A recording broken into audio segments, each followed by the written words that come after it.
Mercoledì 14 dicembre, buongiorno a tutti voi telespettatori, ben ritrovati al nostro consueto appuntamento quotidiano dedicato all'informazione del Veneto dal Veneto, perché vi racconteremo tutto quello che è successo, quello che sta succedendo nel nostro territorio, anche e soprattutto attraverso i nostri collegamenti in diretta con i colleghi che sono impegnati proprio in live nelle varie province del territorio per raccontarci in presa diretta i fatti di cronaca più importanti. Tra poco saremo infatti a Casale sul Sile, dove è scoppiato un incendio importante presso l'azienda Segafredo, ma seguiremo da vicino anche la questione legata alla giornata di mobilitazione, di sciopero dei lavoratori e poi insomma tante altre notizie sia di cronaca che come sempre insomma di approfondimento e di costume, come è nostra abitudine in una lunga diretta fino alle 13:30, ma come d'obbligo e come è nostra caratteristica, noi apriamo il giornale parlando di cronaca, quindi con la pagina di cronaca, e purtroppo si tratta di cronaca nera. La prima notizia che diamo quest'oggi, una tragedia sulla strada ad Arsiero, un'auto dopo un incidente finisce nel fossato, grave la donna al volante, mentre per la figlia 32enne non c'è stato nulla da fare. Dramma della strada. Sono le 10 di sera quando ad Arsiero, la provinciale 350, diventa teatro di un incidente mortale. Lo scontro quasi frontale tra due auto porta una delle due macchine a carambolare e a finire in un fossato ai margini della strada. Qualcuno lancia l'allarme, sul posto si precipitano i vigili del fuoco da Schio e i medici del SUEM 118. La scena è devastante. Mentre i pompieri mettono in sicurezza le due auto, i medici e gli infermieri si rendono conto che una delle due donne a bordo è deceduta sul colpo. Per lei non c'è nulla da fare, aveva solo 32 anni. Alla guida la madre, ferita gravemente e portata in codice rosso all'ospedale San Bortolo. Illeso invece il conducente dell'altra macchina coinvolta nello scontro. I carabinieri hanno eseguito i rilievi dell'incidente e le operazioni di soccorso dei vigili del fuoco sono durate 3 ore. Continuiamo con la panoramica di notizie dal territorio, ci spostiamo a Casier, quindi siamo nel Trevigiano. Paura ieri sera in zona per un incendio scoppiato in una palazzina, 3 intossicati, tra di loro anche una 14enne.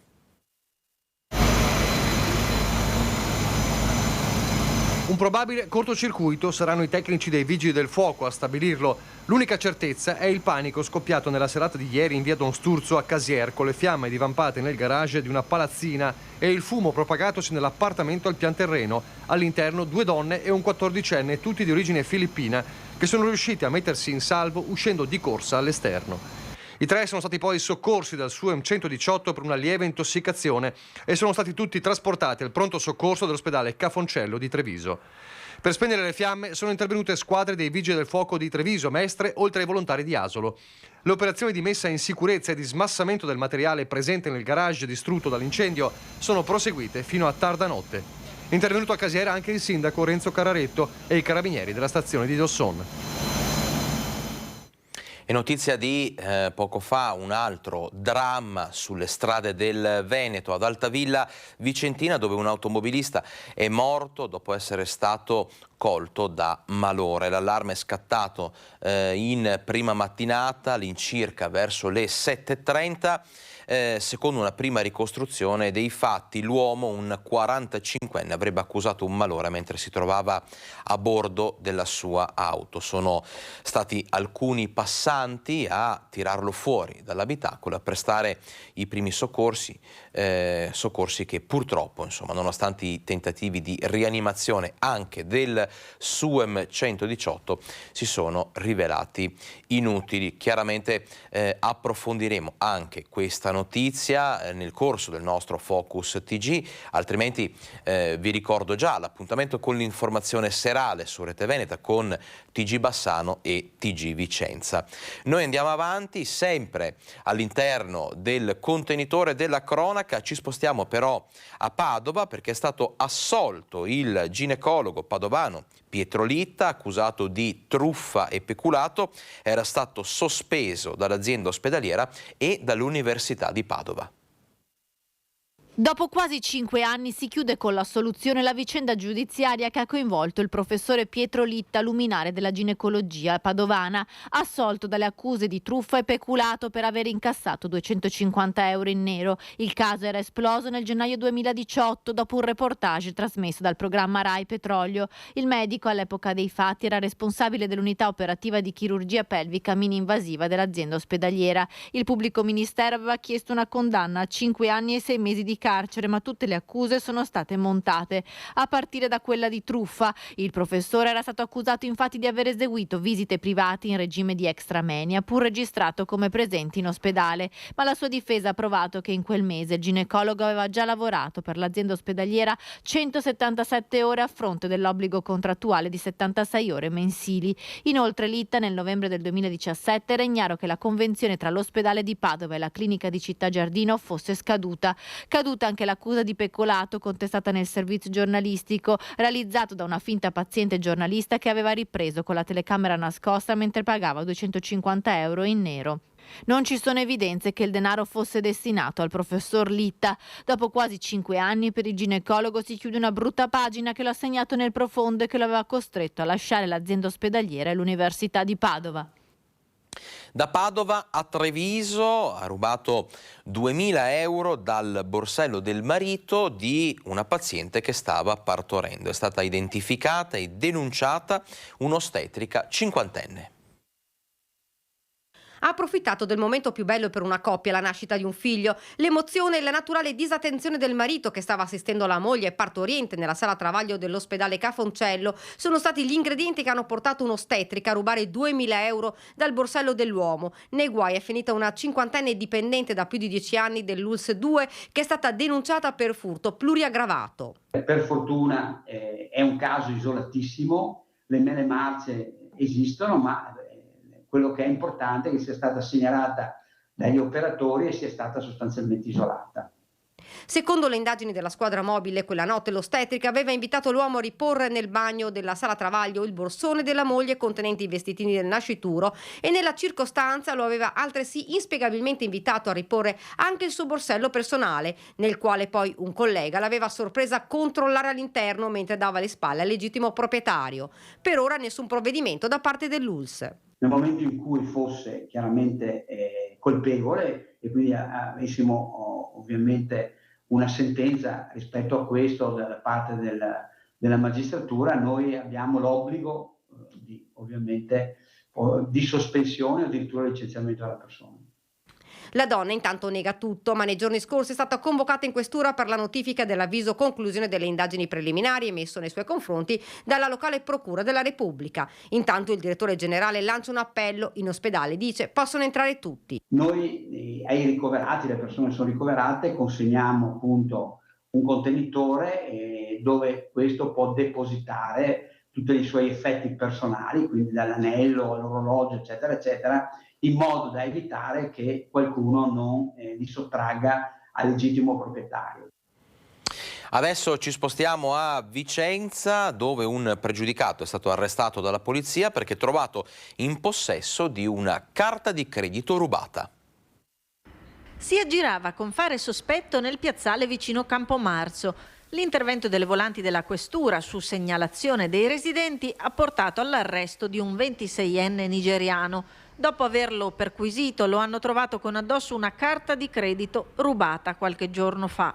Alla domanda dei poliziotti sulla provenienza della carta di credito non ha saputo fornire valide ragioni che ne giustificassero il possesso.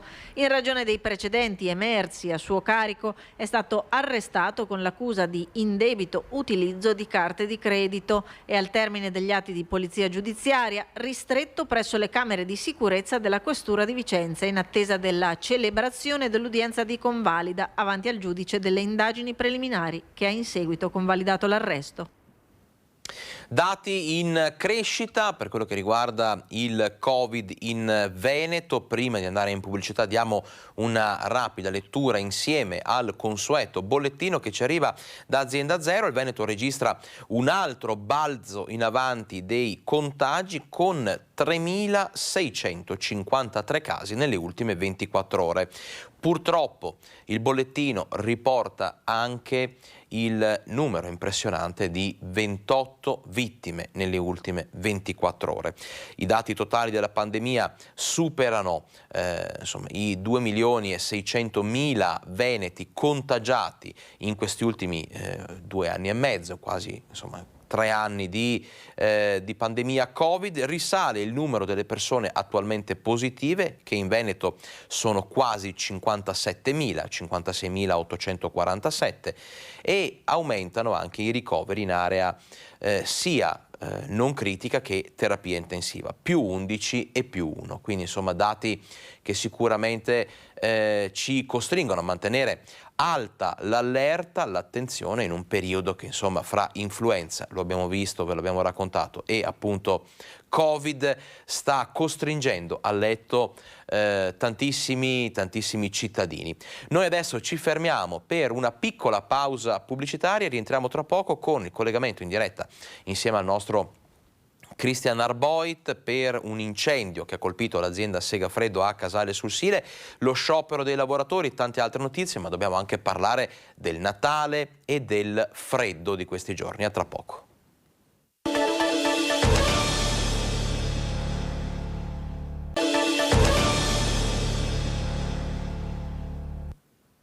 Rieccoci in diretta, ben ritrovati a Focus TG. Allora ve lo anticipavo prima di andare in pubblicità, spazio anche al meteo e alle temperature rigide di questi giorni. Insomma, scendono le temperature, ma invece i costi delle bollette continuano la loro corsa al rialzo. Allora, a proposito di corsa, i primi cittadini del Bellunese sono corsi ai ripari chiedendo aiuto alla provincia affinché insomma si interfacci con il governo per delle soluzioni immediate a quello che è un problema che ve lo raccontiamo e siete voi stessi poi a raccontarcelo. Sta costringendo e mettendo in difficoltà famiglie, imprese, lavoratori e amministrazioni. Vediamo tutto nel prossimo servizio.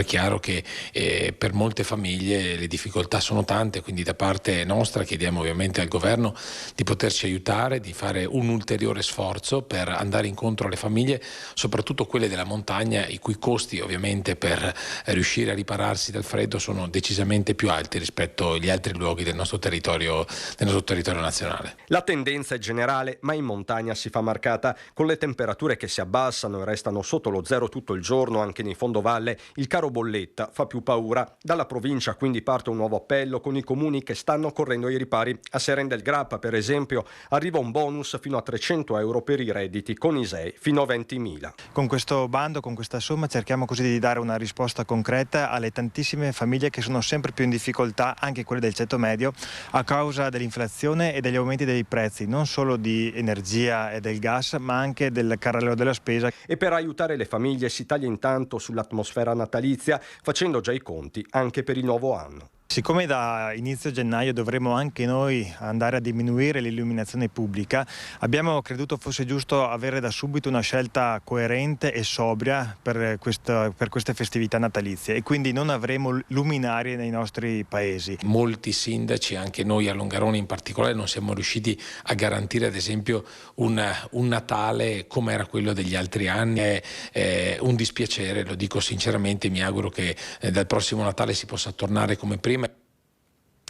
E adesso, come anticipato, ci spostiamo dal nostro studio a Casale sul Sile, dove il nostro Christian Arboit è collegato in diretta con noi. Buongiorno Christian, raccontaci tutto di quello che è successo, lo ripetiamo, un incendio alla Segafredo. Sì, buongiorno Alex, buongiorno a te e a tutti i telespettatori di Rete Veneta. Mi trovo qui a Concio, frazione di Casale sul Sile, con Simone Merlo che sta curando la parte tecnica. Siamo qui per raccontarvi questo incendio che si è sviluppato questa mattina in un capannone di stoccaggio della Segafredo Zanetti, in realtà utilizzato anche da altre aziende qui della zona industriale artigianale di Concio, di Casale sul Sile. Ad accorgersi delle fiamme, del fumo, è stato un operatore della vigilanza privata, un ranger di fatto, che ha allertato i soccorritori, i vigili del fuoco ovviamente, e poi si è messa in moto tutta una macchina, una vera e propria task force di uomini e mezzi, come potete vedere ancora alle mie spalle. Va detto però che l'incendio è limitato a un magazzino di stoccaggio utilizzato in questo caso dalla Segafredo Zanetti per porre dei cartoni. Parliamo di materiale utilizzato per il confezionamento di capsule per il caffè, fondamentalmente. Qui alle mie spalle c'è il magazzino, quello produttivo, quello del confezionamento, lì ci sono poi gli uffici proprio all'ingresso della Segafredo Zanetti. È questa la parte produttiva, dove c'erano gli operai, dove c'erano gli impiegati, ma va detto che questa parte non è stata coinvolta dalle fiamme, dal fumo, per precauzione, come vedete sempre dalle immagini di Simone Merlo. Però gli impiegati, i dipendenti si trovano all'esterno, ma questo in via del tutto precauzionale. Dicevamo, vigili del fuoco, carabinieri, vedete anche i carabinieri, la polizia locale di Casale sul Sile. Sul posto immediatamente è giunta anche la sindaca Stefania Golisciani, che insomma è qui con noi. La saluto e la ringrazio. Buongiorno sindaco, come sta procedendo? Buongiorno, procede bene perché vedo che è tutto sotto controllo, l'incendio è stato domato e quindi ora siamo in attesa di avere le ultime notizie anche da parte dell'ARPAV. Fortunatamente non ci sono feriti e questa è la cosa più importante. Assolutamente, lei in via precauzionale ha chiesto ai residenti di tenere chiuse le finestre, anche la vicina scuola. Sì, perché comunque non sappiamo mai quali sostanze stavano bruciando, invece poi mi hanno confermato che per lo più si tratta di imballaggi di cartone, però prudenzialmente comunque ho chiesto alla cittadinanza di restare in casa e di chiudere le finestre. Ora attendiamo che venga o l'ARPA a fare un sopralluogo o comunque ci indichi se ci sono problematiche, ma all'apparenza sembra insomma che la cosa sia abbastanza tranquilla in questo momento. I bambini della vicina scuola hanno fatto ricreazione in classe o nell'aula, nella parte diciamo comune della scuola. Abbiamo chiesto che non uscissero, sempre in maniera prudenziale. La precauzione in questi casi non è mai troppa, diciamo. No, insomma si può evitare, quindi evitiamo, anche perché come ribadisco, fino a qualche minuto fa non avevamo ben chiara quali erano le pericolosità dei materiali contenuti, invece ora siamo stati tranquillizzati fortunatamente. Ecco, la macchina dei soccorsi si è messa subito in moto ancora una volta, questo va sottolineato. Sì, io sono arrivata pochi minuti dopo e già c'erano tutte le camionette insomma dei vigili del fuoco, c'erano già i carabinieri e quindi insomma si sono allertati subito e sono arrivati in maniera abbastanza tempestiva. Quindi le operazioni di spegnimento, adesso c'è molto meno fumo rispetto a prima, probabilmente stanno avendo l'esito sperato. Ci sono 3 camion dei vigili del fuoco, come vedete, numerosi operatori, insomma tutto sta andando per il meglio. Grazie sindaco Golisciani, grazie davvero. Tra l'altro è una giornata, sono ore particolarmente impegnative per i vigili del fuoco proprio di Treviso, perché ieri sera sono intervenuti un poco distante da qui, caro Alex, in zona Casier, per un incendio in abitazione, fumo molto denso, con gli occupanti di questa casa che sono stati poi ricoverati per precauzione, quindi non sono gravi al cafoncello, con un principio di intossicazione edificazione, quindi una casa privata, ma anche qui c'è stato un dispiego di uomini e mezzi per tutta la serata. Quindi io ti lascerei, non ci sono particolari aggiornamenti, come vedi ci sono anche i carabinieri per le indagini del caso, perché resta da capire da dove è divampato questo incendio. Con Simone Merlo da Conscio è tutto, ti restituisco la linea. Grazie a Christian Arboit, sempre preciso e puntuale nel suo racconto. E allora adesso però riannodiamo le fila del discorso che appunto questa diretta ha spezzato per dovere di cronaca. Noi stavamo parlando di meteo, di temperature rigide nel Bellunese, ma insomma fa freddo anche in altopiano. Il freddo è arrivato assieme alla tanto sospirata neve e a una bordata di ghiaccio, anche sull'altopiano dei 7 comuni. Vabbè, direte voi, un bel caffè e ci si scalda subito. Ecco, guardate cos'è successo a questo nostro telespettatore che voleva farsi un caffè nella sua baita altopianese. L'acqua ghiaccia non appena entra nella caffettiera e ha voglia di aspettare che la moka si scongeli. La faccenda ha dei risvolti da record in alcune aree del comprensorio dove la colonnina di mercurio si è rifugiata laggiù sul fondo del termometro e non sembra avere la minima intenzione di risalire. Un esempio su tutti? Nella dolina Campoluzzo del Monte Lozze, nota per essere uno dei luoghi più freddi d'Italia, le apparecchiature dell'ARPAV hanno registrato una temperatura minima di 28,8 gradi sotto lo zero nella giornata di lunedì. In precedenza la dolina aveva infilato una doppietta da 31 e 29 gradi sotto lo zero. Per vedere temperature siberiane, però, non serve inoltrarsi nelle doline dell'altopiano, perché all'aeroporto di Asiago è stata registrata martedì una minima di quasi 22 gradi sotto zero, con una picchiata di 17,7 gradi sotto lo zero domenica pomeriggio. La situazione dovrebbe rimanere stabilmente gelida per qualche giorno almeno, con la coltre bianca pronta a trasformare paesi e montagne dell'altopiano in una cartolina da fiaba. Insomma, il nostro Ferdinando Garavello ci ha fornito un assist perfetto per cominciare a parlare un po' del Natale. Nel servizio si diceva una cartolina perfetta, abbiamo visto delle immagini suggestive di paesaggi innevati. Come ogni anno a Natale tornano anche le tante iniziative di solidarietà della comunità Sant'Egidio in tutto il Veneto. Un Natale per tutti, per chi è solo, per chi vive in strada, per chi non riesce a fare la spesa, per chi è scappato dalla guerra. Il Natale è gioia e condivisione. Con questo spirito, dopo 2 anni di stop imposti dal Covid, la comunità di Sant'Egidio torna ad organizzare i pranzi di Natale in comunità. Un pasto caldo e la compagnia per scaldare il Natale di poveri senza fissa dimora, immigrati e profughi dell'Ucraina. A Padova sono ben 4 i pranzi organizzati a Natale. 4 pranzi di Natale in cui appunto ci sono gli amici di tutto l'anno di Sant'Egidio, poveri della strada, famiglie bisognose, le famiglie ucraine che stiamo ospitando, quanti in questo momento sono da soli e altrimenti rimarrebbero da soli a Natale. Ecco, la famiglia di Sant'Egidio si allarga a Natale e raccoglie tutti. Per poterlo fare ovviamente serve la simpatia e il sostegno di tutti. Ma i momenti di convivialità della comunità di Sant'Egidio sono in programma anche in provincia di Rovigo, Treviso e Venezia. A Treviso, ad esempio, ci sarà un grande cenone la vigilia di Natale presso il seminario. Io invito i trevigiani a raggiungerci presso la chiesa di San Martino, dove in questo periodo la comunità sta preparando appunto questo cenone della vigilia, ma a Treviso anche il giorno di Natale ci sarà un altro pranzo, iniziative a Conegliano nel giorno di Santo Stefano e poi anche a Mogliano. A Mestre il giorno dell'Epifania ci sarà un'altra festa con un altro grande pranzo.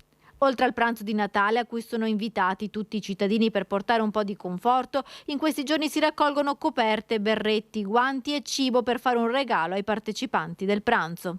Noi in questo momento stiamo raccogliendo regali di Natale nuovi, dai berretti alle sciarpe, ai guanti, a kit per l'igiene personale, dei giochi nuovi per i bambini che saranno regalati appunto il giorno di Natale e i giorni successivi. Raccogliamo anche generi alimentari per delle borse della spesa speciali per le famiglie che sono più in difficoltà. come sta andando questo periodo di avvicinamento al Natale dal punto di vista turistico, ma anche delle scelte dei veneti, Natale in casa, Natale al ristorante. Ne parliamo dopo la pubblicità.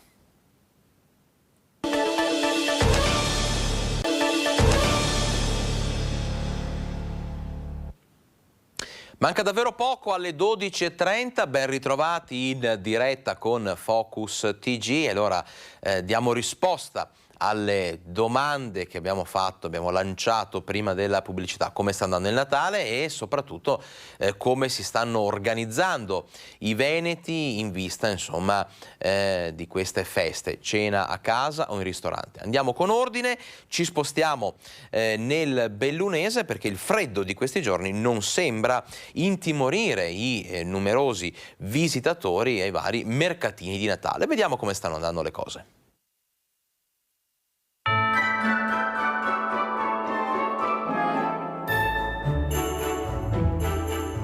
Non ci saranno le tradizionali luminarie a colorare il Natale bellunese ed eppure il panorama di eventi legati alle festività sta richiamando moltissimi visitatori. Abbiamo chiesto ai protagonisti di questo Natale di raccontarci la loro esperienza. Per essere i primi 10 giorni sta andando bene, nonostante anche il tempo che è stato un po' poco fortunato. La gente ha piacere venire a trovarci, chiederci anche dei nostri prodotti. C'è una bella risposta sia della popolazione locale che di turisti, gente che arriva per curiosità o è di passaggio perché va in montagna. L'affluenza è buona, io penso che andrà bene quest'anno. C'è un po' di artistico e un po' di artigiano per dare colore, diciamo, a questo mercatino. Buona per ora, ma dipende più dalla giornata e dal momento. Noi siamo proprio contenti perché c'è un bel giro di clienti, c'è un bel giro di gente. Siamo contenti perché il nostro prodotto vediamo che viene apprezzato. Come procedono questi consumi? Perché sappiamo che la vita costa sempre di più. Le persone spendono o spendono meno? Ma sicuramente spendono meno, spendono con più accortezza, sicuramente. Cercano prodotti sicuramente di qualità. Sono un po' più attente, però comunque scelgono più la qualità sicuramente del prodotto. Spendono il giusto e per la qualità. E adesso da Belluno al Bassanese per appunto andare un po' a interrogare i residenti del posto sulle loro usanze e su come decideranno di trascorrere queste serate di festa, a casa o al ristorante. Scopriamolo insieme. A casa. E cosa cucinerà, signora? Beh, non ho ancora idea, per dire la verità, però di sicuro qualcosa di tradizionale. Tipo? Tipo un arrosto, un purè o qualcosa del genere. E poi panettone e pandoro? Beh, panettone. Vado dai miei figli e lo passo con loro a casa. A casa comunque. Che piatti cucinate di solito? Ma c'è il brodo e poi l'insalata russa è fatta in casa e poi l'arrosto a casa. E che cosa cucina di buono? Non lo so, vedremo. Devo ancora decidere? Sì. L'ultimo minuto? Sì. Ma no, dai, ha un piatto forte per Natale, sono sicura. Vabbè, il capone forse, ecco. A casa. E che cosa si cucina? Ho i tortellini in brodo. Li fa lei a mano? Sì, li faccio io a mano. E qual è il segreto del suo ripieno? Non si dice. No, non si dice. Penso a casa. E che cosa cucina di buono? Sono ospite, cioè veramente non sono a casa, vado da mio figlio. E quindi tutto una sorpresa? Tutta una sorpresa. Ma lei non porta niente? Beh, porterò la sorpresa, roba qua, perché vado a Bologna. A casa? Sì. E che cosa cucina? Devo ancora decidere. Ma di solito cos'è che non manca mai? Il pasticcio. A casa. Al ristorante non è tempo, non è mai stato tempo in realtà.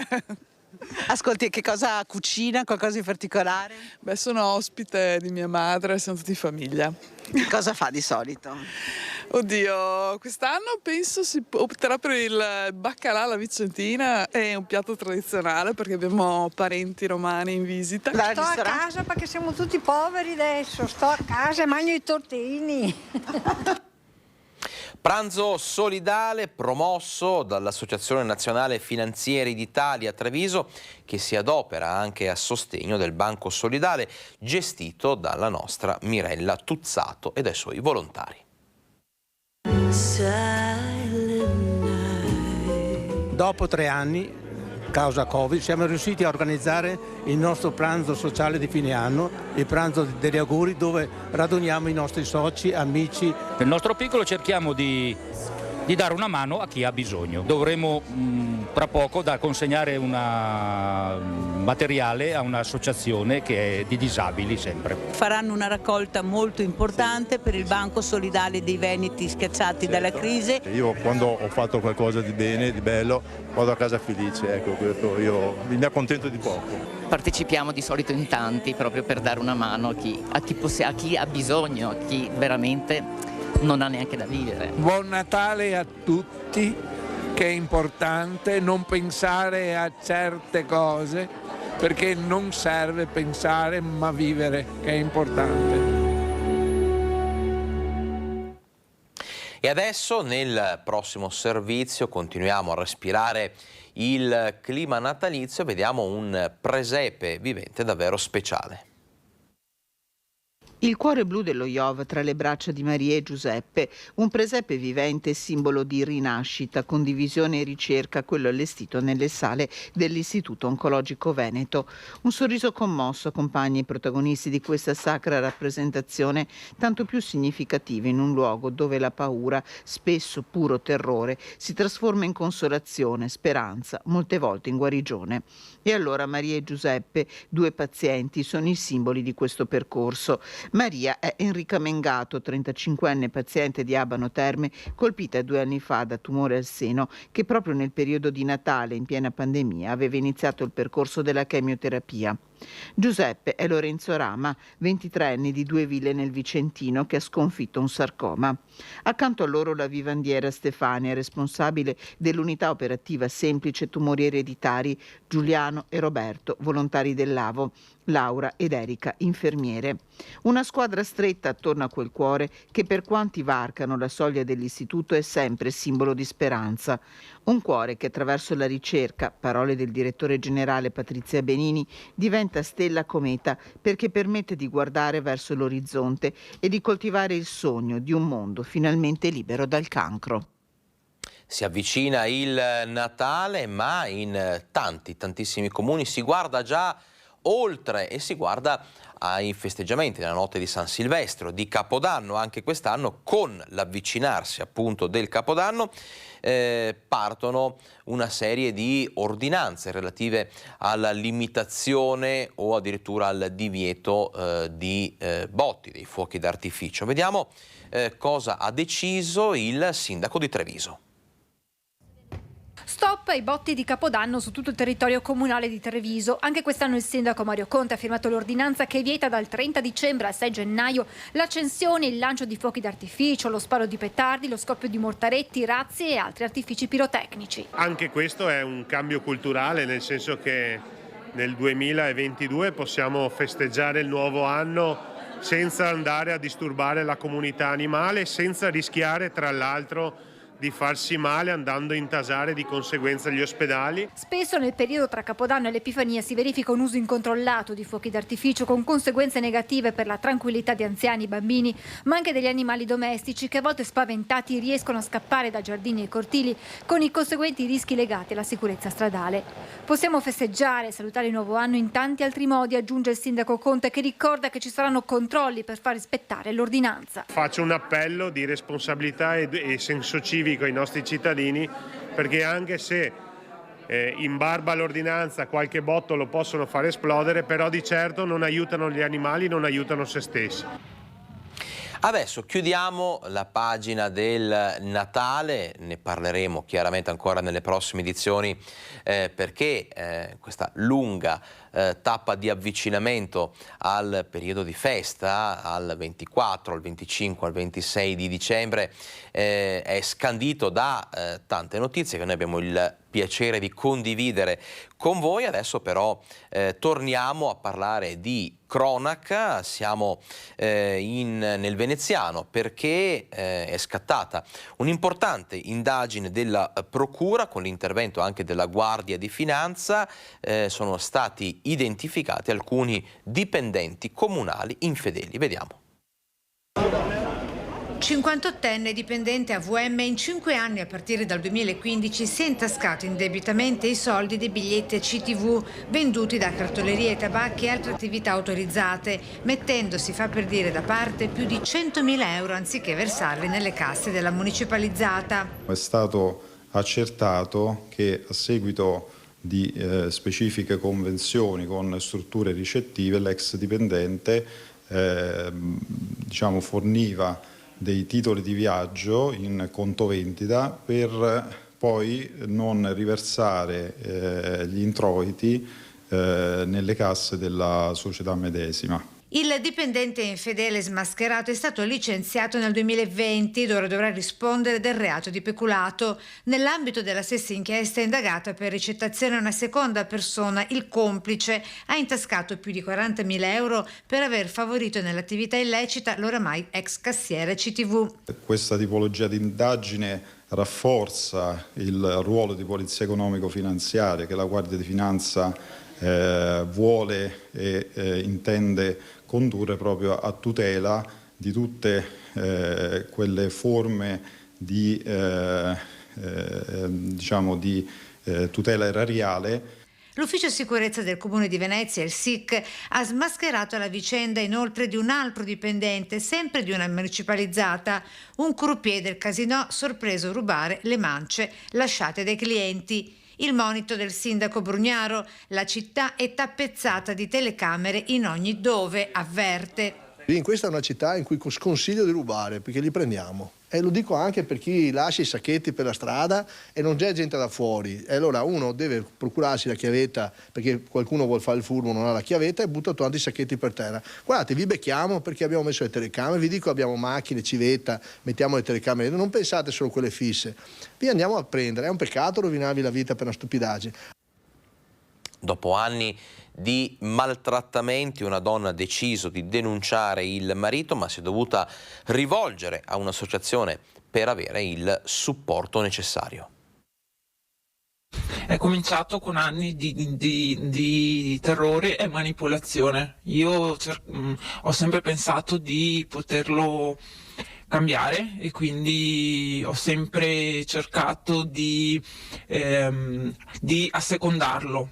Una storia che dura da 14 anni, quella che in questo servizio chiameremo con il nome di Maria, che ha sporto denuncia ai carabinieri per i maltrattamenti subiti. Mi picchiava, diciamo che ha cominciato chiudendomi in stanze e sbattendomi contro il muro, eccetera, eccetera. Poi negli ultimi 3 anni è proprio peggiorata con proprio schiaffi, pugni, testate, mi ha chiuso il braccio nel cofano della macchina con fatti molto più gravi. Vorrebbe ricominciare Maria, che ha chiesto l'aiuto di un'associazione, ma gli ostacoli sembrano essere molti. Abbiamo un caso di una ragazza che sta subendo violenza da anni, abbiamo un codice rosso attivato, ma che inspiegabilmente viene bloccato da un imbuto che non capiamo a che livello sia. Quindi la ragazza sta venendo vessata in continuazione da un marito che si è trasformato in uno stalker, ci sono delle minacce audiovisive, c'è l'intervento della forza dell'ordine che però sembra che non portino a nulla. I figli della coppia sono stati affidati momentaneamente al padre perché la donna è scappata di casa in preda alla paura, ma la preoccupazione per come andrà a finire si tocca con mano. E dopo 1 mese e mezzo è dovuta scappare, consigliata anche dalle forze dell'ordine, quindi questo procedimento che adesso sembra che le si ritorca contro è stato consigliato dalle forze dell'ordine, si prenda un bread and breakfast e se ne vada. Quindi lei ha fatto semplicemente quello che gli è stato detto di fare per salvarsi la vita. Adesso questa cosa, il fatto che i figli siano ancora con il padre è inspiegabile. E adesso ci spostiamo dal nostro studio a Padova, perché questa mattina c'è stato un importante vertice in prefettura, nuove misure in materia di sicurezza integrata. Vedo collegata con noi la nostra Valentina Visentini che ci racconta tutto. Buongiorno Valentina. Sì, buongiorno da Padova. Si è appena concluso proprio pochi minuti fa il vertice in prefettura che ha riunito il prefetto di Padova Raffaele Grassi insieme al sindaco Sergio Giordani e al questore Antonio Sbordone, che insieme hanno annunciato un'importante iniziativa in materia di sicurezza e che riguarda una delle zone più critiche della città, quella di Piazza Gasparotto, dove da anni sussistono non solo episodi di spaccio ma di forte marginalità, con i senzatetto che dormono all'addiaccio, lavano e stendono i panni nella piazza, rendendo insomma difficoltosa la convivenza con gli uffici ma anche con i residenti della zona. Ebbene, hanno annunciato prefetto, sindaco e questore che da metà gennaio verrà aperto un posto di polizia dove ci saranno i poliziotti di quartiere presenti da lunedì al sabato dalle 8 del mattino alle 20 di sera. I poliziotti si appoggeranno agli uffici dei servizi sociali che ci sono in piazzetta Gasparotto e la loro presenza servirà proprio per monitorare la situazione ed evitare che ci siano non solo episodi di spaccio ma anche di bivacco e di degrado. Un posto che servirà anche come appoggio alle volanti della questura e delle altre forze dell'ordine ma anche per la polizia locale. Un progetto pilota, lo ha definito soddisfatto il sindaco di Padova Sergio Giordani, perché proprio ha detto il primo cittadino: noi vogliamo essere molto attenti a risolvere le fragilità della città. Soddisfatto anche il questore Antonio Sbordone, che adesso sentite nella nostra intervista e che spiega nel dettaglio il progetto che appunto partirà a metà gennaio. Un posto di polizia in piazza Gasparotto, non si tratta di militarizzare la zona ma di affrontare tutte le marginalità che vi sussistono. Sì, io insisto sul concetto che è rappresentato anche dalle modalità con cui questo servizio lo stiamo avviando, cioè con poliziotti che sono poliziotti di quartiere, cioè quelli che fanno la polizia di prossimità e che adesso stanno in un ufficio della questura e che verranno trasferiti in piazza Gasparotto perché hanno una formazione, una tendenza, una mission particolare che è fatta di dialogo e appunto di interazione con la comunità, e la sede che è quella dei servizi sociali del comune. Vogliamo essere insieme ai servizi sociali, insieme alle associazioni, per fare qualcosa che non è certamente militarizzare il territorio, e lavorare insieme per cercare di farlo crescere, di renderlo più sereno, più vitale quel territorio. Avete sentito dunque le parole del questore di Padova Antonio Sbordone. I poliziotti di quartiere prenderanno servizio a partire da metà gennaio, un'iniziativa che appunto non vuole militarizzare una zona ma vuole farla rivivere anche attraverso la socialità. E sempre durante il vertice è stato annunciato che il Comune di Padova attraverso l'assessorato ai servizi sociali ha vinto un bando da 25.000 euro proprio per organizzare nel corso del 2023 alcune iniziative culturali per animare la piazza Gasparotto e strapparla dal degrado. Dunque l'appuntamento adesso sarà a metà gennaio, quando verranno aperti ufficialmente la sede del poliziotti di quartiere, che lo ricordiamo condivideranno gli uffici con i servizi sociali del Comune di Padova. E dalla Prefettura di Padova è tutto, restituisco la linea allo studio. Grazie a Valentina Visentin, grazie per questo puntuale racconto. Noi adesso ci fermiamo per un attimo di pausa, ci prendiamo un piccolo break, ma torniamo tra pochissimo con tante altre notizie di cronaca e con tanti altri argomenti che vanno insomma dal caro bollette, dobbiamo parlare di politica, sanità, turismo, insomma di tanto altro insieme.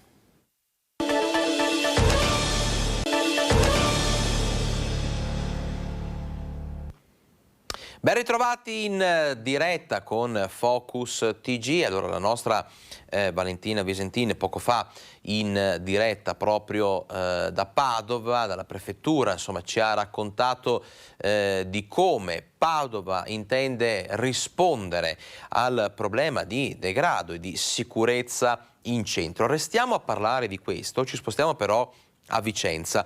Le immagini di una violenta rissa scoppiata il 27 novembre, se ne ricordano in molti, era insomma immagini che hanno fatto un po' il giro del web e sono state raccontate nei nostri telegiornali. Rissa in centro a Vicenza che insomma era stata molto cruenta anche proprio come racconto. Insomma, oggi il titolare di un locale è stato denunciato con l'accusa di favoreggiamento per gli investigatori. Pensate, avrebbe aiutato alcuni di quei giovani a sottrarsi dalla polizia.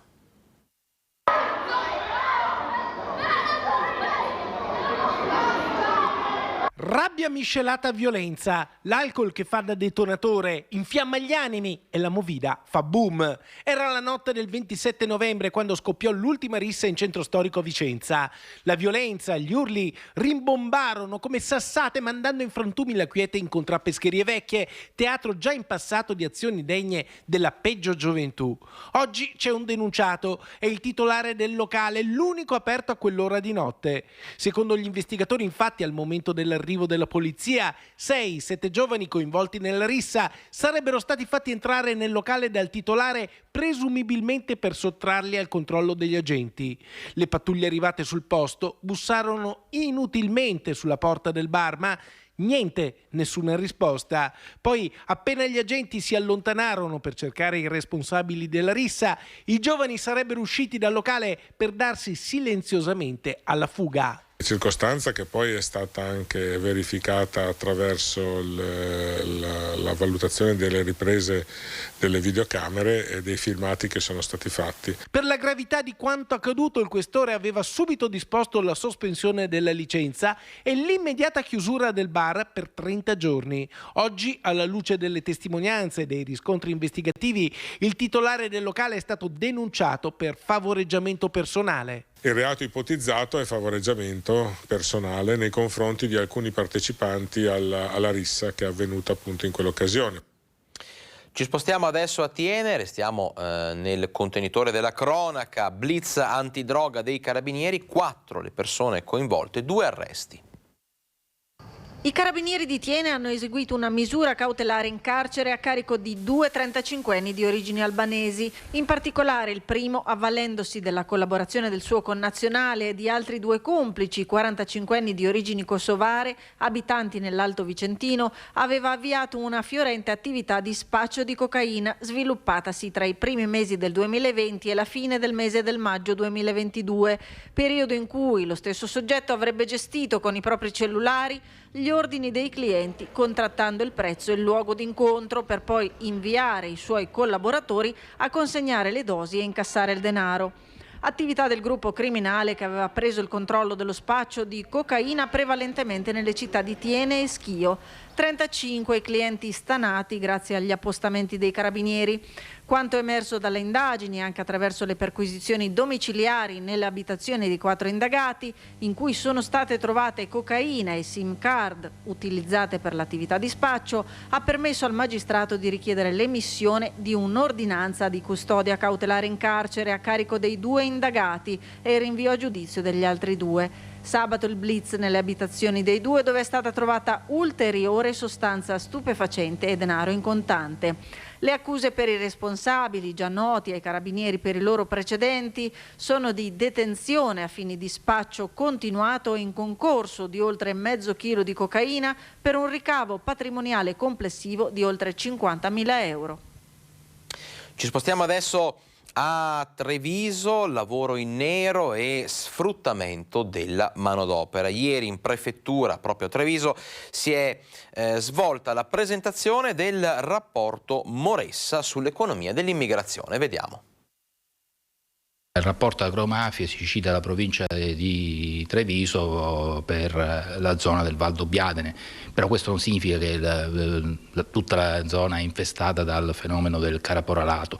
Ci sono state delle evidenze dei casi in agricoltura che sono stati prontamente repressi dalle forze di polizia. Il fenomeno esiste ma è monitorato, assicura il prefetto di Treviso nel giorno in cui la Fondazione Moressa presenta i dati sull'economia dell'immigrazione. I colli del Prosecco in Veneto sono quelli a maggiore rischio illegalità, con la zona di San Bonifacio nel Veronese. Il report Agrimafie 2022 li cita espressamente, accanto ad Amantea in Calabria, patria delle cipolle di Tropea, e Cassabile, la zona siciliana dove si coltivano patate e fragole. Questo non toglie che possono verificarsi in altre zone della provincia o in altre province o in altre regioni, ovviamente del nord Italia.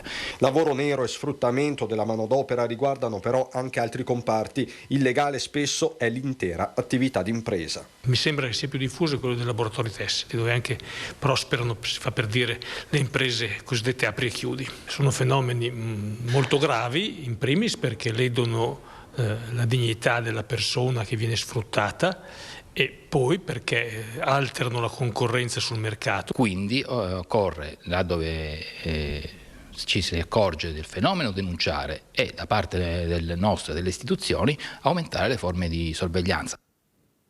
Mattinata di scioperi, quella di oggi, scioperi contro la manovra finanziaria del governo in tante piazze della nostra regione, lavoratori e sindacati pronti proprio a manifestare il proprio dissenso. Ebbene, in piazza per noi a Padova c'è Chiara Gaiani.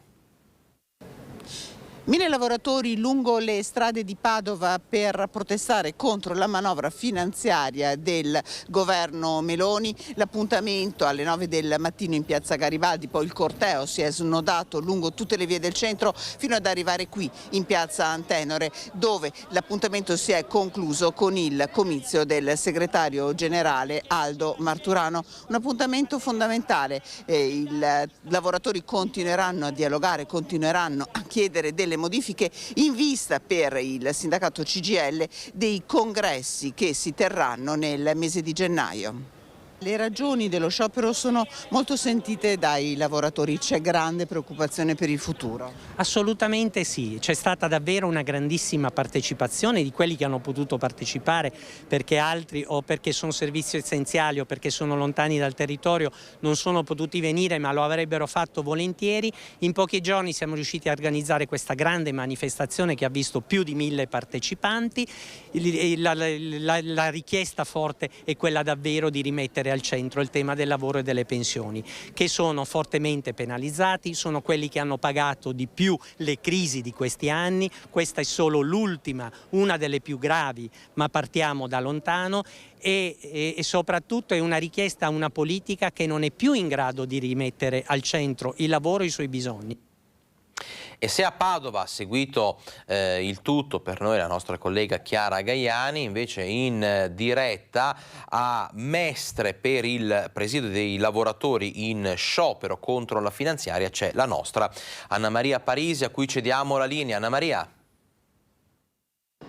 Buongiorno, eccoci da Mestre, dal centro della città, accanto al palazzo del municipio per il presidio che si tiene da questa mattina alle 9:30 dei lavoratori in sciopero, generale un po' di tutti i settori, perché per protestare contro la finanziaria di governo. Con me tanti i lavoratori che stanno presidiando per far valere le loro ragioni della protesta di cui ci parla nel dettaglio Ugo Agiollo, segretario generale della Camera del Lavoro. Buongiorno Agiollo. Buongiorno a tutti. Innanzitutto quali sono i lavoratori in sciopero? Perché abbiamo visto che oggi la città è quasi mezza paralizzata per via del traffico. I lavoratori in sciopero sono quelli di quasi tutte le categorie, tranne quelli che non potevano scioperare per motivi legati alla legge sulla regolamentazione. Tra cui i bancari, dicevamo. No? Tra cui i bancari, ma alcuni settori dei trasporti, alcuni settori del pubblico impiego, c'erano delle categorie che erano esentate. Qual quali le ragioni di questo sciopero? Nel dettaglio si protesta per questione del reddito di cittadinanza, motivi sanitari. Vogliamo un po' elencare che cosa non va di questa manovra a vostro avviso? Diciamo che di questa manovra non va praticamente nulla. È una manovra che secondo noi non dà risposte al lavoro, non dà risposte ai salari, non dà risposte ai giovani, non dà risposte ai pensionati, dà semplicemente risposte ad una classe sociale che è fatta in tanti casi di elusori ed evasori. E quindi la questione, nel dettaglio, andiamo con la questione sanitaria. Che cosa reclamate? Che cosa si chiede? Sulla questione sanitaria ci sono almeno due questioni. Uno, il finanziamento del sistema sanitario nazionale, che viene come al solito penalizzato e quindi potrà dare meno risposte. Chiedevamo un progetto straordinario per le assunzioni e chiedevamo anche lo stanziamento per quanto riguarda il rinnovo dei contratti pubblici. Vorrei ricordare non solo della sanità, ma di tutti i lavoratori pubblici, sia dei settori della sanità, degli enti locali, degli statali e soprattutto dell'educazione e della scuola. Esatto, perché abbiamo visto come nel contesto ospedaliero, ad esempio, per la migrazione di tanti medici nei vari reparti delle strutture sanitarie si supplisce alla chiamata a gettone di altrettanti medici. Ma questo è un fenomeno che ha a che fare con due cose fondamentali. Uno, il fatto che i professionisti, tutti, non solo i medici, sono sottopagati nel pubblico, e dall'altro il fatto che da anni, in particolare in questa regione, si sta tentando in tutte le maniere, da un lato di scaricare sulle famiglie il costo dei servizi e dall'altro di dare sempre più pezzi all'imprenditoria privata. Giovani e precariato e questione voucher, com'è la situazione? Noi da anni stiamo dicendo che questo Paese sta morendo di precarietà nel lavoro e quindi anche precarietà nel costruirsi una vita per il futuro. La risposta che questo governo dà è invece la reintroduzione di una norma vergognosa quale sono i voucher in agricoltura, nel commercio, nel turismo, che incentiveranno ulteriore precarietà, oltre a chiaramente strizzare l'occhio a coloro che vorranno non pagare i contributi previdenziali e assistenziali. E inoltre questione pensioni, con una rivalutazione delle stesse che è d'obbligo. Noi avevamo fatto... Quella che c'è non basta.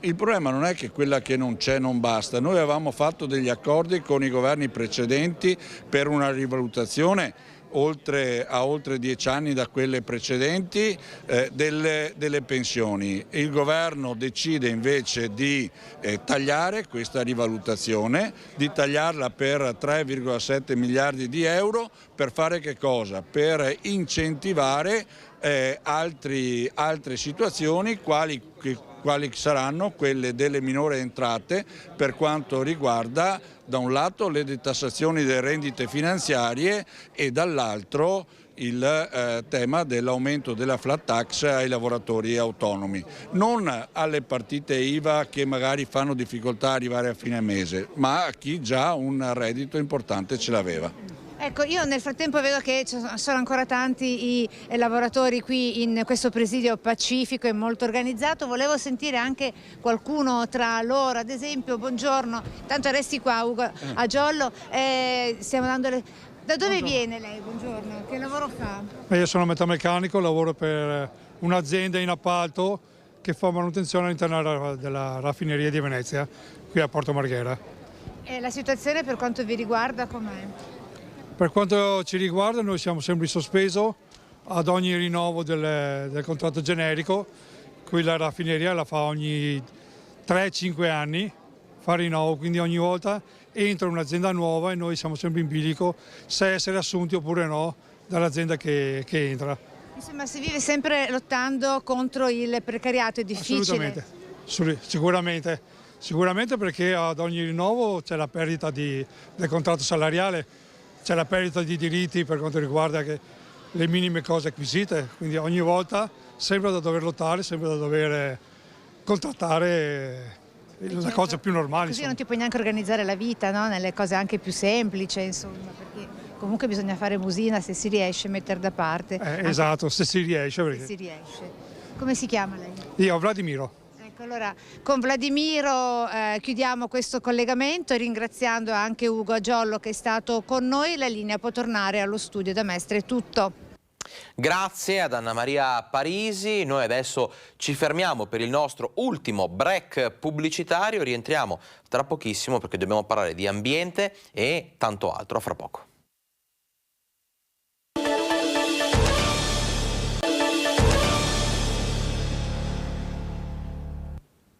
Ben ritrovati in diretta con Focus TG, sono le 13.07, questo vuol dire che abbiamo poco più di 20 minuti da trascorrere ancora insieme, ma sono tante le notizie da darvi, tanti anche i nostri approfondimenti. Allora andiamo spediti con la nostra scaletta, ci spostiamo a Vicenza, la malattia del legionario. All'ospedale San Bortolo vengono mediamente scoperti 2 o 3 casi al mese di questo particolare tipo di polmonite che diventa spesso letale per le persone fragili. Vediamo.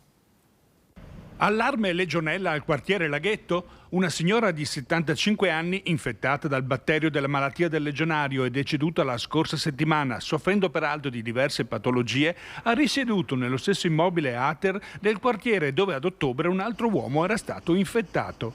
I casi potrebbero anche essere di più. Immediati sono scattati i controlli dell'Usberica. Sono intanto decessi in via di accertamento, anche perché ricordo si tratta di persone con varie patologie, per cui stiamo un po' verificando prima di emanare un bollettino ufficiale. Nessun allarme ufficiale dunque, ma la paura si è diffusa immediatamente in un quartiere molto popolato da persone anziane. Non c'è un cluster, ma si tratta di casi sporadici. Mi rivolgo alla popolazione del quartiere di Laghetto. Per quanto riguarda l'acqua della condotta comunale non ci sono problemi, perché come ho detto ha una temperatura e ha un trattamento tale che impediscono assolutamente la proliferazione di un germe come la legionella.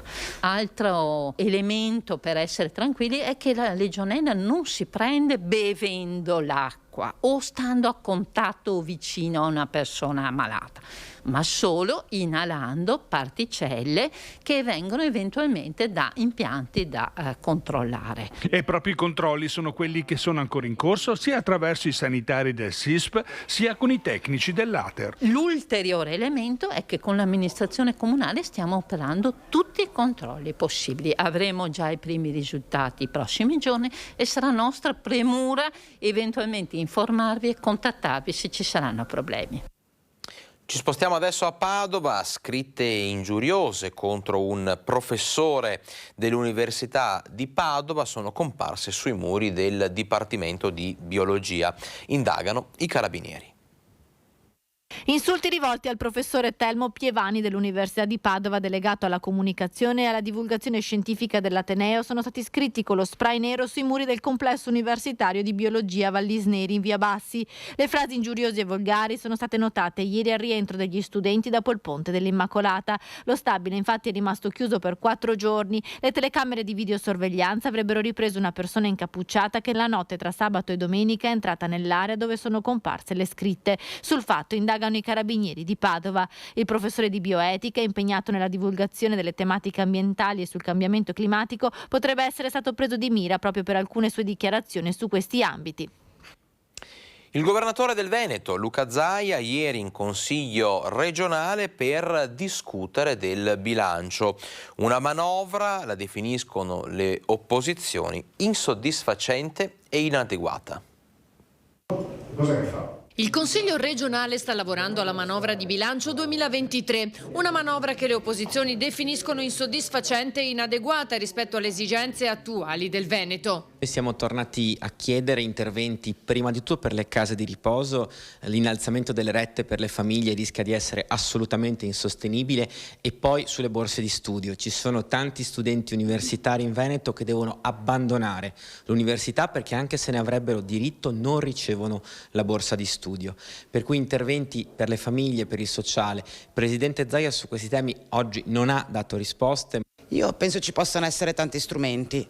Uno è sicuramente l'introduzione dell'addizionale IRPEF, c'è la possibilità di ricorrere all'indebitamento, c'è la possibilità di utilizzare le entrate correnti per spese in conto capitale, ci sono diverse possibilità. Io non ho capito dove vuole andare, dove vuole portare questa regione travolta dalla pandemia e ora anche esposta al rischio di recessione economica. Ma il Presidente, che oggi in Consiglio ha parlato per circa un'ora e mezza, replica così. Io sostanzialmente ho detto quello che è vero, cioè che il Veneto è primo ha primati a livello nazionale per spesa pro capite, per virtuosità, per livelli essenziali di assistenza. Allora, se guardiamo la classifica nazionale, il Veneto è primo in quasi tutte le classifiche. Dall'altro c'è anche da dire che abbiamo fatto una scelta di essere no tax, tax free, siamo gli unici in Italia. Qualcuno ha detto che non va bene così, noi diciamo invece che va bene così, visto e considerato che abbiamo fatto fare una bella cura dimagrante all'ente regione, ovviamente tagliando tutti gli sprechi possibili e immaginabili. Nei prossimi giorni le opposizioni saranno agguerrite. Nei prossimi giorni su questi temi daremo battaglie e chiederemo alla Regione risposte, perché da troppo tempo attendono i cittadini del Veneto risposte sul sociale, sulla sanità appunto. La carenza dei medici sta dando problemi a tantissimi cittadini del Veneto. Noi contiamo che la maggioranza possa ascoltare queste richieste forti che arrivano non da noi ma direttamente dai cittadini. E a Venezia, nuovo bando comunale a sostegno delle famiglie in difficoltà. Iniziativa questa che insomma è stata già proposta da qualche altro comune e che insomma è destinata anche a diffondersi un po' a macchia d'olio su tutto il territorio, perché sono tante le zone, tante le province e appunto le città, i paesi in difficoltà. Scopriamo tutto nel prossimo servizio. 3 milioni di euro che vanno ad aggiungersi al 1,5 milioni di un paio di mesi fa, stanziati a sostegno delle oltre 6.000 famiglie veneziane in difficoltà economica. Il bando comunale aperto da giovedì prossimo, 15 dicembre. Saranno appunto 3 milioni divisi in 1,5 milioni per un bando che uscirà già nei prossimi giorni e 1,5 milioni che uscirà nei primi mesi del prossimo anno. Sono legati per sostenere le famiglie per le spese sostenute per il pagamento dei canoni di affitto oppure per le spese energetiche o spese condominiali. È un contributo fino a 300 euro. La platea è molto allargata perché prevede che possano far domanda le famiglie con un ISEE fino a 20.000 euro. La presentazione delle domande potrà avvenire dalle ore 12 di giovedì 15 dicembre fino alle ore 12 di venerdì 30 dicembre attraverso la piattaforma Dime con l'utilizzo di SPID, carta di identità elettronica o carta nazionale dei servizi. E l'invito è a procurarsi appunto l'ISEE, a far domanda di ISEE per chi ancora non ce l'avesse e a procurarsi anche le pezze giustificative, quindi la prova del pagamento degli affitti e delle spese energetiche, perché appunto sarà richiesto di allegarle. Tutto informatico, tutto molto semplice. Una commissione provvederà poi a stilare la graduatoria delle domande ricevute e risultate valide e complete di tutta la documentazione richiesta. E anche i tempi poi di verifica saranno molto contenuti per dare quanto prima l'aiuto alle famiglie in conto corrente. E oggi il Ponte Vecchio di Bassano è tornato percorribile, quindi diciamo che ha riaperto il passaggio, quindi tornando a unire Angarano con il centro storico, però per 2 giorni è rimasto chiuso, una scelta dovuta al fatto che insomma è stato sottoposto, chiamiamola un restyling, cioè è stato un po' ripulito dalle ragnatele, dalle macchie sul pavimento. Ebbene, una scelta, quella dell'amministrazione comunale, di chiudere il ponte proprio in questi giorni di festa, che, lo abbiamo raccontato nel nostro TG Bassano, ha fatto arrabbiare sia i turisti che i commercianti. Ieri proprio abbiamo raccolto la loro voce, quella dei commercianti di Angarano. Sentiamo. Con il Ponte Vecchio chiuso, Angarano sbadiglia, o meglio, scompare dalla mappatura commerciale della città. Negozi, bar, ristoranti, attività che vivono ogni giorno grazie all'andirivieni di turisti e cittadini, passaggio da ormai 2 giorni bloccato dalla chiusura del ponte.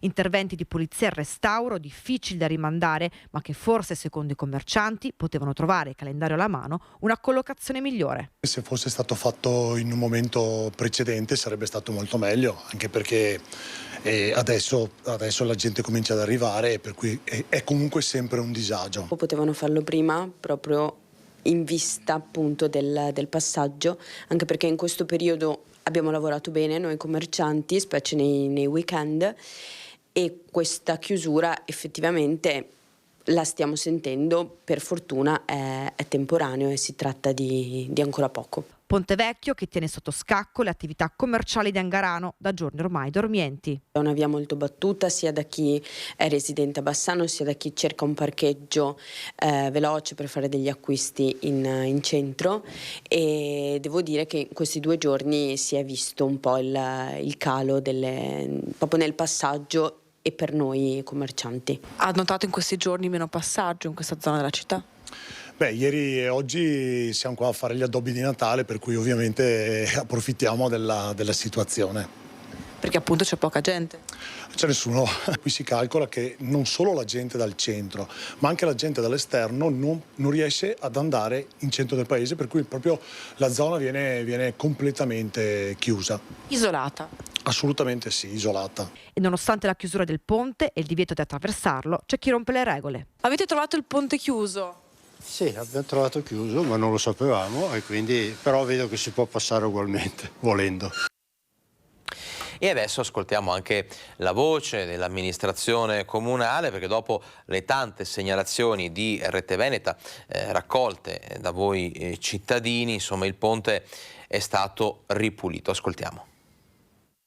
Ponte Vecchio sotto i bisturi. Da 2 giorni infatti il simbolo della città è chiuso per lavori di pulizia e restauro. Ragnatele filanti, macchie su pavimento, legno della struttura danneggiato e scritte sulle balaustre. Danni che il ponte, la sua storia e soprattutto i cittadini non erano più disposti a tollerare.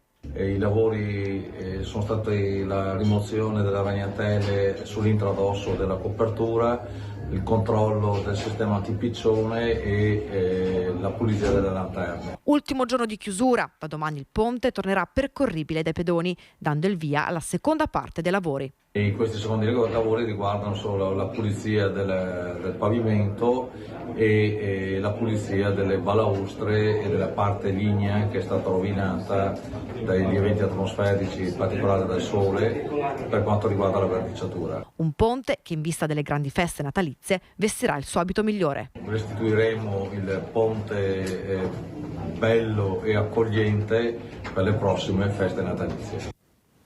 Restiamo a Bassano, anche se questo servizio è di ampio respiro perché interessa potenzialmente tutta l'area pedemontana.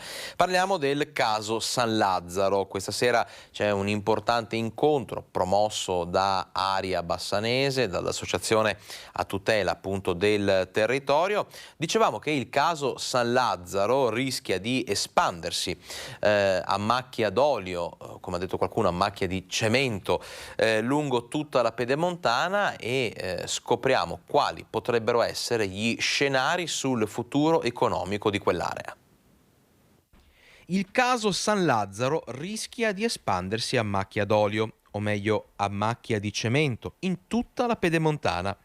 A dirlo è Claudio Bizzotto, vicepresidente di Aria Bassanese, che prende spunto dal modello cartigliano per chiedere all'amministrazione di Bassano di attivarsi in maniera costruttiva a difesa del verde e del territorio. Il Comune di Cartigliano sta facendo un ottimo lavoro, avendo avuto il coraggio di andare a studiare, a censire prima di tutto il suo patrimonio verde e andare a studiare in comunione con un'università le varie soluzioni che possono essere messe in atto da un comune per salvaguardare questo patrimonio. Il sindaco Germano Rachella aveva proprio ai nostri microfoni lanciato l'allarme di un possibile dislocamento di grandi aziende dalla realtà dei piccoli paesi alla futura chissà, area industriale di San Lazzaro. Uno scenario che sarebbe la morte economica di tanti piccoli comuni. Non solo si rischia di far morire l'economia dei piccoli paesi, ma tutti gli eventuali investimenti industriali non si concentreranno solo a San Lazzaro. San Lazzaro è una porta per aprire, secondo noi, a una industrializzazione e a una logistica diffusa lungo tutta la pedemontana veneta. Il futuro però è ancora da scrivere e la politica locale può dare risposte tangibili. Mercoledì prossimo, 14 dicembre, al Teatro Remondini di Bassano del Grappa, ci sarà quello che noi riteniamo un momento importantissimo per questa città. Perché prima di tutto abbiamo cercato delle persone veramente all'altezza dello spiegare cos'è un paesaggio, qual è il suo valore, cos'è un territorio, come interferisce nel benessere e nella salute delle persone e nello sviluppo economico. Un nuovo piano di sviluppo anche per i Colli Euganei è quello che stanno preparando la provincia, il parco e 15 comuni interessati. Vediamo. Parco Colli, provincia di Padova e 15 comuni, tutti uniti per dare un nuovo volto al territorio dei Colli Euganei per troppo tempo, senza una strategia precisa, sia per gli aspetti che funzionano che per le criticità. Lo strumento tecnicamente si chiama PATI, Piano di Assetto del Territorio Intercomunale. Le prime progettualità sono quelle di carattere sicuramente ricettivo e turistico, perché comunque in qualsiasi caso il nostro territorio è in uno sviluppo importante sotto questo aspetto e non ha un indirizzo ben preciso, soprattutto non ha una visione per il prossimo futuro su quello che potrebbero essere le attività consentite o non consentite all'interno del nostro territorio. Ma con il piano si potranno poi affrontare anche le criticità, gli aspetti che devono essere migliorati, gli interventi per mettere in sicurezza il Parco Colli. Parlo ad esempio di problemi di assetto idrogeologico, di cui soffre il nostro territorio ormai da decenni, dovuto al fatto che comunque nel tempo c'è stato anche un leggero spopolamento di quello che è stata l'attività soprattutto principale, che era quella agricola, e quindi di conseguenza con l'avvento di tantissime aree boschive abbiamo avuto molti problemi di carattere idrogeologico. Adesso la palla passa alle amministrazioni coinvolte perché prendano l'iniziativa. Giovedì avremo un incontro con tutte le amministrazioni proprio per vedere di riuscire a pianificare sotto la forma di un protocollo d'intesa tra amministrazioni, parco e provincia quello che potrebbero essere linee di indirizzo e linee guida. Tutto questo consapevoli che il percorso sarà lungo, complicato e costoso. Serve il via libera per il progetto, poi gli studi tecnici sono già pronti a mettere tutto nero su bianco. Un grande parco dell'acqua a cavallo tra due aree, quella delle risorgive del Bacchiglione e l'oasi di Villaverla. Parliamo, come vi dicevo, di ambiente, parliamo di un progetto importante con ieri la firma di un protocollo tra le due società di servizio idrico. L'ambizione è che diventi il parco dell'acqua più grande d'Europa, un unicum dal punto di vista ambientale tra le risorgive del Bacchiglione e l'oasi di Villaverla che si sviluppano tra polle di risorgiva, torbiere, prati umidi, bosco planiziale e corsi d'acqua, in cui prolifera una grande varietà di specie vegetali e animali. Oggi la firma di un protocollo d'intesa tra Viacqua e Acegas APS Amga. Più di 50 ettari che diventeranno il parco dell'acqua. Per fare che cosa? Non solamente per essere un parco, quindi per essere visitato, ma anche per fare educazione ambientale, per le scuole, per le famiglie e anche essere il punto di riferimento di quei termini legati alla sostenibilità, alla difesa dell'acqua che devono trovare una concretizzazione. E un ponte legherà le due aree anche fisicamente. Avremo un protocollo unico di visitazione con i vincoli e i limiti che derivano dalla specificità delle aree. Si tratta di valorizzare il bene primario dell'acqua, ciò che rappresenta per il nostro ambiente e ciò che rappresenta per i nostri concittadini. Sarà un posto bello anche da visitare. L'area del Bosco di Due Ville rappresenta un patrimonio naturalistico che lega due territori seguendo il fil rouge legato all'acqua. qui è custodito il patrimonio idrico a servizio non solo di buona parte del territorio vicentino, ma anche di quello padovano. La possibilità di una visione più completa del sito dalla quale proviene l'acqua che esce dal nostro rubinetto, ed è un'occasione anche importante per vedere come si mantiene in modo sostenibile e assolutamente rispettoso l'equilibrio della natura. Sapete che noi di Rete Veneta diamo voce ai cittadini, insomma, ascoltiamo quelle che sono le vostre segnalazioni. Ebbene, la nostra redazione di Vicenza è tornata in strada padana, dove appunto tanti cittadini, tanti telespettatori hanno segnalato un passaggio pedonale molto pericoloso. Vediamo. Attenzione! Attraversamento pedonale pericoloso. Torniamo anche oggi in strada padana a Vicenza, dove un gruppo di cittadini ha chiamato Rete Veneta per segnalare che bisogna intervenire urgentemente. Non si può mica essere sempre lì con l'ansia dell'attraversamento. Questo qua è proprio un punto critico, perché mi fa paura, dico la verità. Insomma, vedo le persone che attraversano, sia il pedone, il ciclista o quant'altro, in pericolo. In effetti chi attraversa qui sa di essere in guerra col traffico e quindi si attraversa velocemente, di corsa, per restare esposti il meno possibile. Veloce che pericoloso, È pericoloso. Questo passaggio pedonale andrebbe segnalato meglio e magari anche spostato. Sì, perché è in piena curva. Vedete, questa è la visuale che hanno le automobili che arrivano. Io sono proprio davanti all'attraversamento pedonale, però essendo dietro a una curva nessuno mi vede. Devo proprio iniziare l'attraversamento perché la macchina mi veda e si ferma, con pericolo però di tamponamenti, se non addirittura di investimenti. Si accorgono troppo tardi che c'è la gente che sta attraversando. Poi il fatto che sono macchine che si seguono una dietro l'altra aumenta la pericolosità, perché chi si ferma rischia sempre di essere tamponato. Ci sono tamponamenti a catena per la gente che attraversa. Una soluzione potrebbe essere di spostare di 10-20 metri, secondo me, il passaggio pedonale indietro verso il cavalcavia, in modo che si possa essere visto da chi scende. Benissimo, e noi come sempre raccogliamo le istanze dei cittadini per poi portarle alle autorità competenti. Per oggi ci fermiamo qui, ma a questo attraversamento pedonale pericoloso dedicheremo altre puntate. Dunque la questione non finisce qui, continua. E a Piombino Dese è stato un compleanno speciale, quello di nonna Ottavia, una nostra telespettatrice che ha compiuto 102 anni. Questo è un dono di Dio. Nonna Ottavia commenta così il bellissimo traguardo raggiunto, 102 anni. Ottavia Brunato è nata il 14 dicembre 1920 a Piombino Dese ed oggi festeggia questo compleanno speciale insieme alla sua famiglia. Elegante nel suo cardigan nero e foulard colorato, nonna Ottavia è circondata dalla sua famiglia, il dono più bello che la vita le ha fatto. 3 figli, 5 nipoti e 5 pronipoti. Una vita che non le ha risparmiato però il dolore della guerra. Durante il secondo conflitto mondiale, Ottavia, dopo l'8 settembre del 1943, ha dato rifugio a 2 soldati inglesi, rischiando di essere fucilata dai nazisti.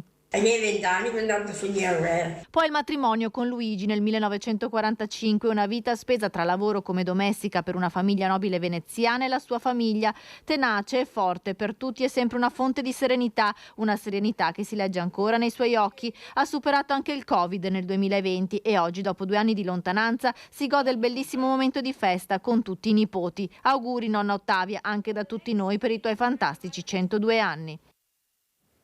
E siamo in chiusura. Prima di salutarvi, permettetemi di ringraziare intanto la regia di Fabio Verin e di Alessandro Costa Curta, tutti i nostri colleghi chiaramente che con impegno ed edizione oggi ci hanno portato le notizie in diretta dal Veneto. Velocissimo un riepilogo sui dati Covid, 3.000 e 653 nuovi casi positivi nelle ultime 24 ore, purtroppo 28 vittime, 11 ricoveri in più rispetto a un giorno fa e cresce di una unità anche crescono di un'unità anche le terapie intensive.